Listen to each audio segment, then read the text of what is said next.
So after completing this module, you will be able to identify some of the factors driving the need for network security, identify and classify particular examples of attacks, define the terms vulnerability, threat, and attack, then identify physical points of vulnerability in simple networks, compare the symmetric and the asymmetric encryption systems, and explain the characteristics of the hybrid system. Okay, so let's begin with the history of the computer security. So in 1945, Rear Admiral to Grace Murray Hopper find a moth among the relays of a Navy computers and calls it a bug. So this is the beginning of the word debugging. She later creates the term debugging. That was in 1945. And then in 1964, AT&T starts monitoring toll calls to catch phone phreaks or phreakers.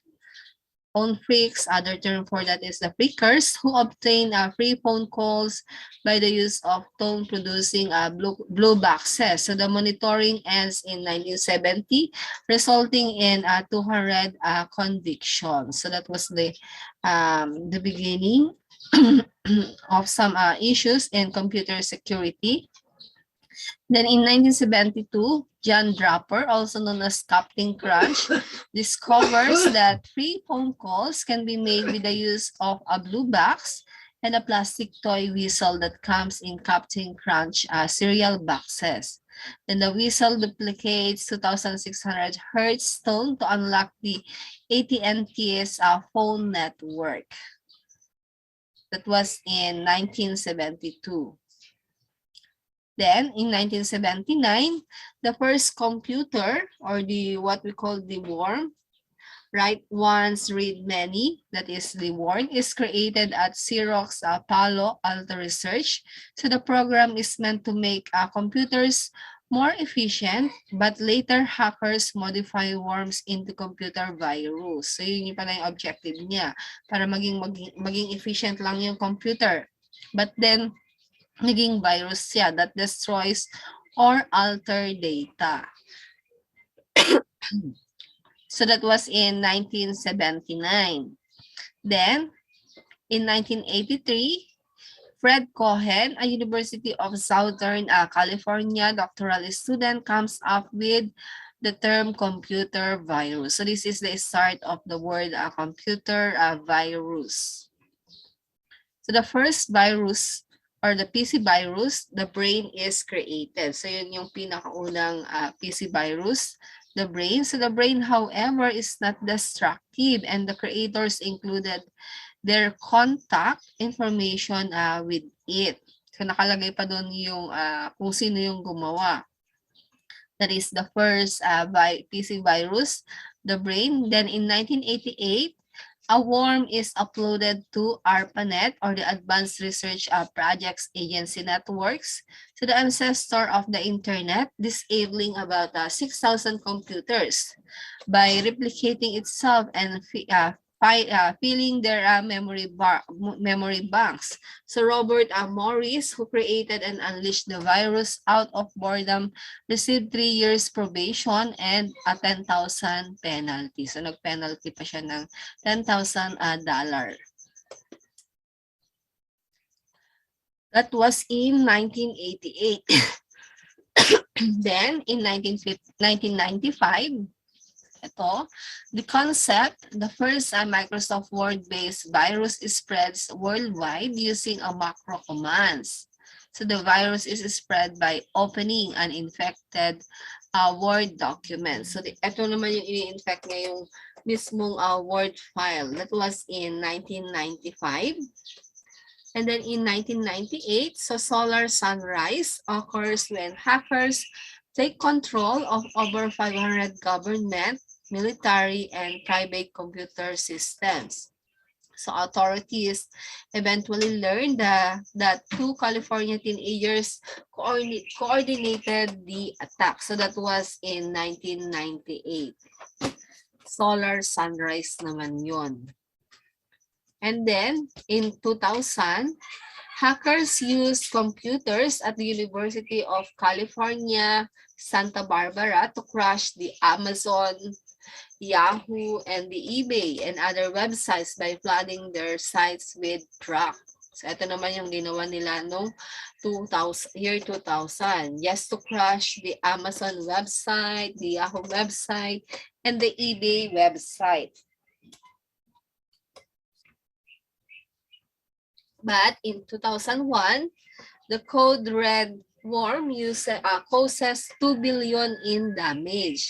So by infecting the Microsoft Windows NT, yung mismong operating system, and the Windows 2000 server software. So the virus attempt to use all infected computers to attack the White House website simultaneously, but the worm code is deciphered in time and the attack is black. That was in 2001. We have the code red worm. So you imagine the 2 billion damage. Then, in 2005, users of computers infected by poison ivy find their computers remotely controlled via the virus. Ito naman yung na-access nila yung computer through remote or through internet, remote access. So the remote access Trojan is used to attack not only personal computers but chemical and defense companies as well. So that was in 2005. Then in 2006, between 469,000 and 1 million computers. So you imagine that almost 1 million computers are infected by the Nixem virus. So yung Nixem virus, it overwrites flies on the 3rd of every month. So every 3rd of the month pala yung pag-spread niya. So the virus is spread by email attachment and targets files with extensions such as, so ito yung mga target niya, .doc, .xls, ito yung mga files na usually na ginagamit natin.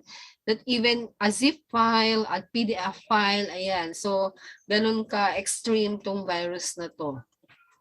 We have also the .ppt. So, the virus is spread through email attachment. So, that was in 2006. And then in 2007, the stormworm virus, so another name for the virus, actually a Trojan, is sent to unsuspecting individuals via email. So via emails ulit, with headlines about a recent European CES disaster. So with 3 of its release, the virus accounts for 8% of all infections. So it's all 8% only. And then in 2010, Stuxnet, a virus created for industrial and economic attacks, is discovered. So the worm targets system used to run nuclear power plants and water facilities, and is so large and complex. Estimates suggest it was developed by the US or Israeli governments and more than 10 years to develop. That is the Stuxnet. For industrial and economic attack naman ito ginawa nilang Stuxnet na to na virus. And then, in 2014, 1,000 of Russian hackers is still more than 1.2 billion matching passwords and usernames and over 500 million email address. So you imagine that, 1.2 billion matching password and users. So na-hack nila yung password and the username and over to 500 million email address. So the hit is accomplished using viruses to test and exploit vulnerabilities in websites SQL code. So yung mismong website, yun na yung pinasok nila. And then, so that's the history of computer security or the viruses. Okay? Then, computer security. So, ano ba yung computer security? So, computer security, that is the process of preventing and detecting unauthorized use of your computer. So, meron kung may mga malicious file, ayan. So, we can prevent that through computer security. So, when we said prevention, it measures help you to stop unauthorized users, also known as the intruders, from accessing any part of your computer system. Kaya pag mag-i-install kayo ng mga software, huwag kayong click ng click or download lang ng download. Kasi pwedeng yung ma-download mo, hindi pala yung mismong, hindi pala yung software na hinahanap mo. Kung hindi, yun ay virus. Okay, so that is prevention. The detection helps you to determine whether or not someone attempted to break into your system. So if they were successful and what they have done. Yung iba kasi yung mismong buong computer system na ang kanilang ang na virus. So parang wala ka nang pwedeng i-save. Okay, so the better is to detect it earlier. Ayan. So data security, that is the practice of keeping data protected from corruption and unauthorized access. So the focus behind data security is to ensure privacy while protecting personal or corporate data.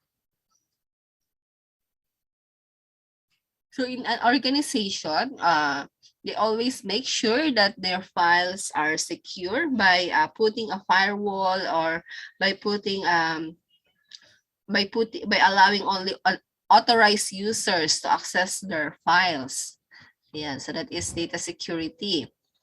Then information technology security.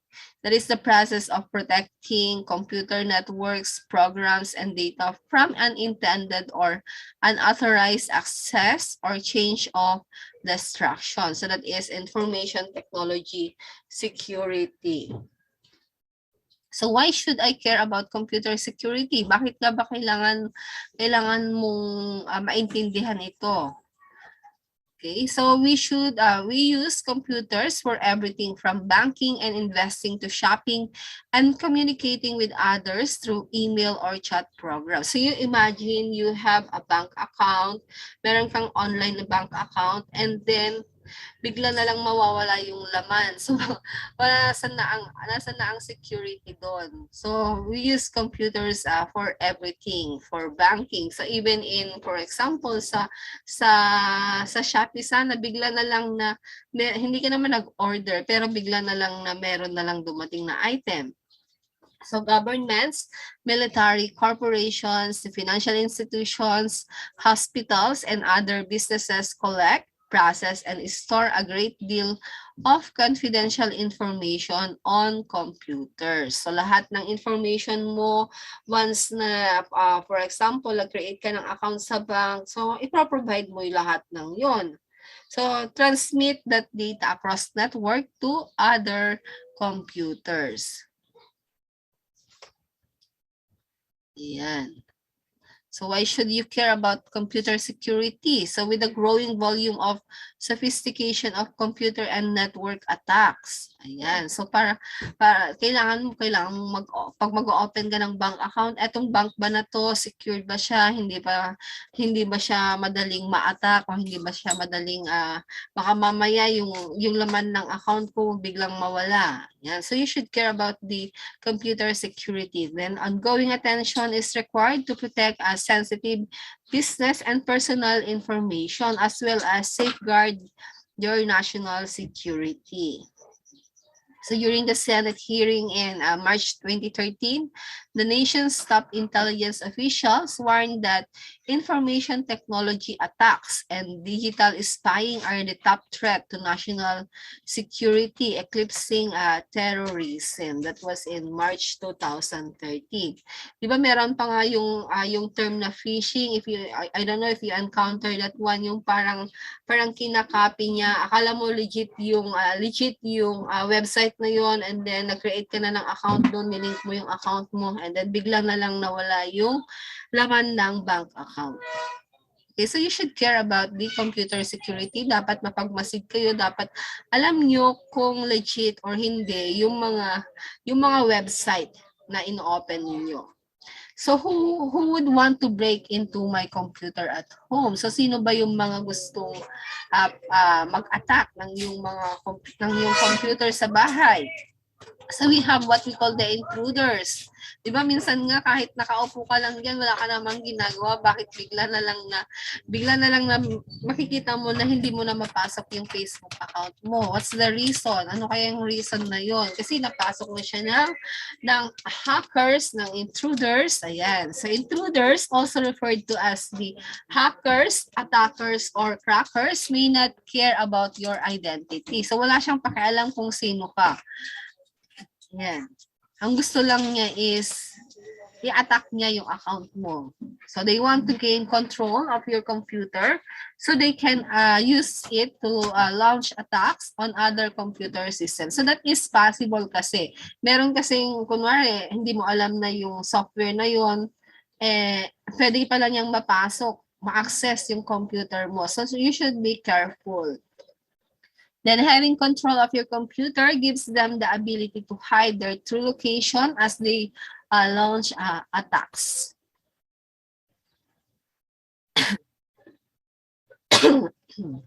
So even if you have a computer connected to the internet only to play the latest game or to send email to friends and families, your computer may be a target.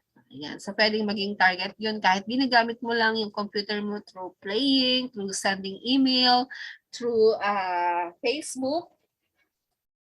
So, pwede siyang ma-attack, mapasok ng intruders. So, intruders may be able to watch all your actions on the computers, or it can cause damage to your computer by reformatting your hard drive or changing your data. So, yun yung mga pwedeng gawin ni intruders. Pwedeng ma-access niya yung data mo, or pwede ring sirain niya yung mismong computer mo. So, that is those are the intruders who want to break your computer at home. So what are the goals of computer security? So bakit nga ba kailangan meron tayong computer security? So security principles, we have the integrity. So integrity, assurance that the information is authentic and complete. So dapat authentic yung information. Then integrity is the principle of protecting information against improper modification. So that is the goal of computer security. Then confidentiality. So the information must just be accessible to the authorized people. So if you provide information in the bank, so it can only be accessible by the authorized person and you. So confidentiality is the principle of protecting information from disclosure to unauthorized entities. So access control and cryptographic encryption of data over a network or on a storage device are common techniques for achieving a confidentiality. Kaya meron na tayo ngayon mga Privacy Act law dito sa Pilipinas. Then, availability, assurance that the systems responsible for delivering, storing, and processing information are accessible when needed by those who need them. Then should be reliable. So reliability, computers should work without an unexpected problems. So para ma-attain natin yung computer security, it should be reliable. Then for authentication, they should guarantee that only authorized person can access to the resources. So that is authentication.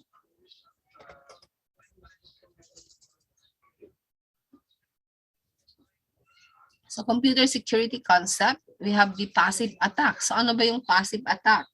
Attempts to learn or make use of information from the system but does not affect the system resources. Yung information lang yung kinukuha niya. That's why it is passive. So there are two types of passive attacks. We have the release of message contents and the traffic analysis. Then, meron din tayong active attack. So, active attack, that is the modification of the data stream or the creation of the false stream. So, there are 4 types of attacks. We have the masquerade, the replay, the modification of messages, and the denial of service.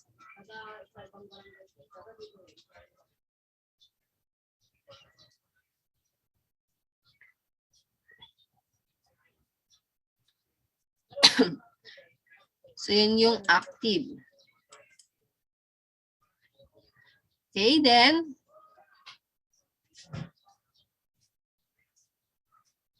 computer security risk. So, a computer security risk in any event or action that could cause a loss or damage of computer hardware, the software, the data information, or processing capability. So, this is the damage that can be done in your computer hardware. So, buong system na niya yung sisirain. Then, computer crime. So, that is any illegal act involving a computer generally is referred to as a computer crime. So, for example, nag-edit ka ng signature, that is a form of computer crime without the consent of the person involved. So, that is a computer crime. Or, for example, nag-edit ka ng picture, tapos picture ng ibang tao and then pinost mo sa Facebook. It can be an act of computer crime because wala siyang consent. Hindi ka siya nagbigay ng authorization na i-edit mo yung picture ko then i-post mo. So that is a computer crime. Then we have the cracker. So a cracker is someone with extensive computer knowledge who accesses a computer or network illegally. So someone whose purpose is to destroy the data, steal information, or other malicious actions. So the general view is that while hackers build things, crackers break things. So yung pagkakaiba. Pag hackers, meron pa siyang ititira. Si crackers kasi wala na siyang ititira sa'yo. So that is crackers. So cyber terrorist. A cyber terrorist is someone who uses the internet or network to destroy or damage computers for political reasons.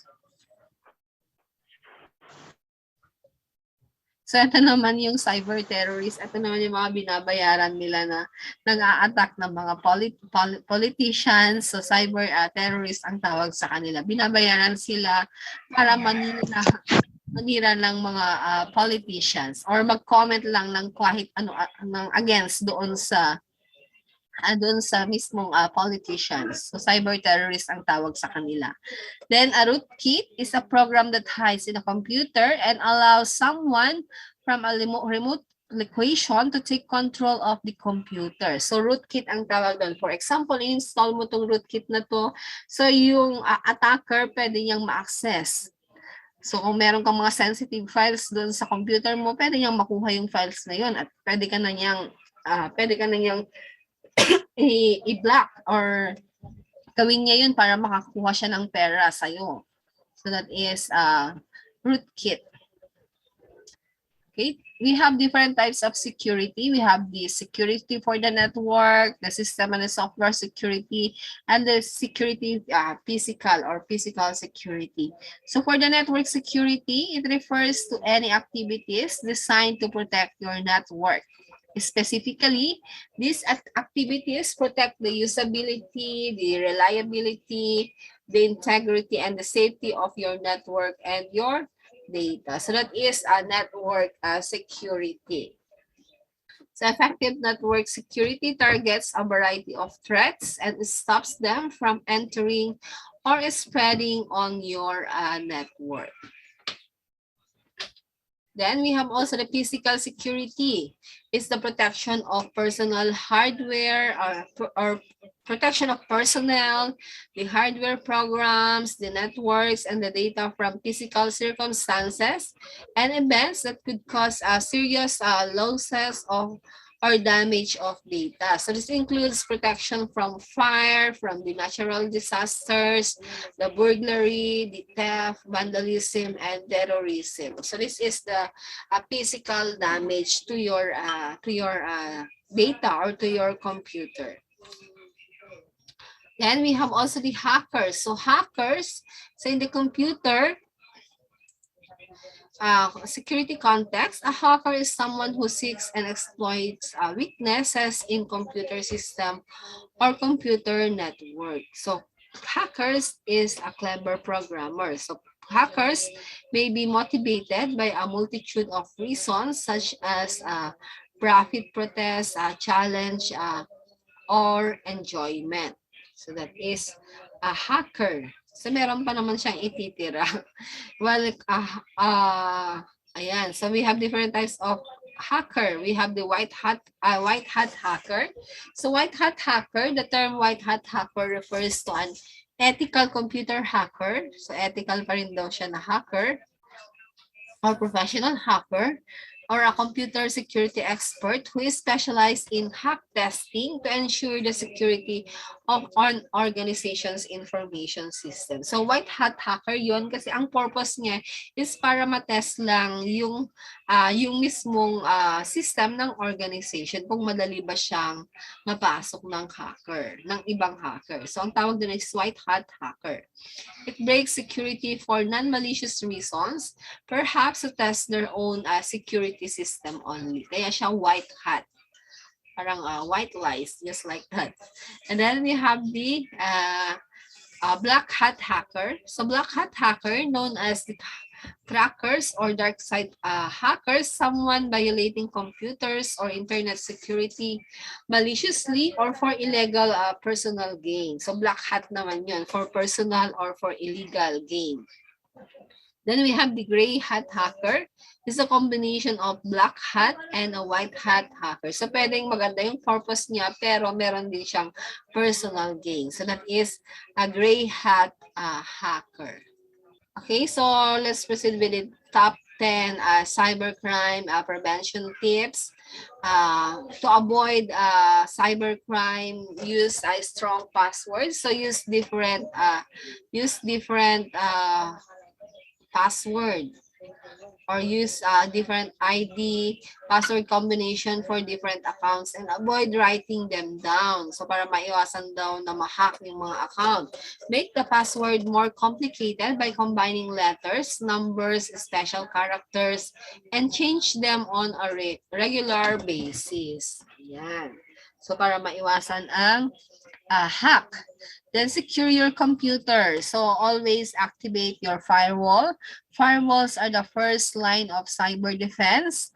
They block connections to unknown or rogue sites and will keep out some types of viruses and hackers. Then use antivirus or malware software. It prevents viruses from infecting your computers by installing and regularly updating the antivirus software. May mga antivirus software kasi tayo na may bayad talaga. Then block spyware attacks. So prevent spyware from infiltrating your computer by installing and updating anti-spyware software. Then be social media savvy. So make sure your social media or social networking profiles are set to private kasi pwede nilang i-duplicate yung account mo. Yan, pwede na nilang kopyahin lahat ng friends mo, lahat ng post mo i-kopyahin nila and then doon na sila pwedeng makahingi ng mga siguro mga financial ganyan sa mga friends mo na hindi mo naman hindi alam ng friends mo na ikaw yon. Then check your security settings, be careful what information you post online. Once it is on the internet, it is there forever. So be a social media savvy. Then secure also your mobile devices. So be aware that your mobile devices or device is vulnerable to viruses and hackers. So download applications from trusted sources only. Wag lang click ng click kasi baka mamaya virus na yung na-click mo. Then install the latest operating system updates. Always update your OS. So keep your applications and operating systems current with the latest system updates. So turn on automatic updates to prevent potential attacks on older software. Then protect your data. So use encryption for your most sensitive files such as tax returns or financial records. Make regular backups of all your important data and store it in another location. So pwede kayong mag-store na lang sa G Drive, Google Drive, or mag-store kayo ng backup using your external hard disk. Yan. Or pwede rin flash drive. Then secure your wireless network. So Wi-Fi networks at home are vulnerable to intrusion if they are not properly secured. So review and modify default settings. So public Wi-Fi, also known as the hotspots, are vulnerable. So always make sure that that your Wi-Fi is secured, hindi siya basta-basta ma-access. So avoid conducting financial or corporate transaction on this network. Then protect your identity. So be cautious when giving your out personal information such as your name, your address, your phone number, or financial information on the internet.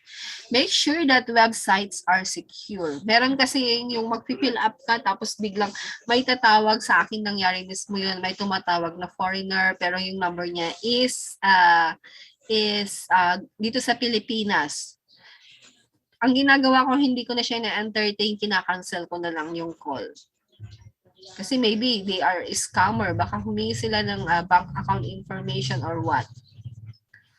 Then, avoid being scammed. So, always think before you click on the link or file of unknown origin. So, always apply think before you click. So, don't feel pressured by any emails. Check the source of the message. When in doubt, verify the source. Never reply to emails that ask to verify your information or confirm your user ID or password. Ayan. So, para maiwasan natin ang scam. Then call the right person to help. So don't panic. If you're a victim of, if you encounter illegal internet content, child exploitation, if you suspect a computer crime, identity theft, or commercial scam, pwede mo siyang i-report agad. So, even in Facebook, you can report those. Yung kinopya niya yung file mo. So pwede mo siyang i-report agad. And then if you need help with maintenance or software installation on your computer, consult with your service provider or a certified computer technician. So that's how we prevent cybercrime. So those are the top 10 cybercrime prevention tips.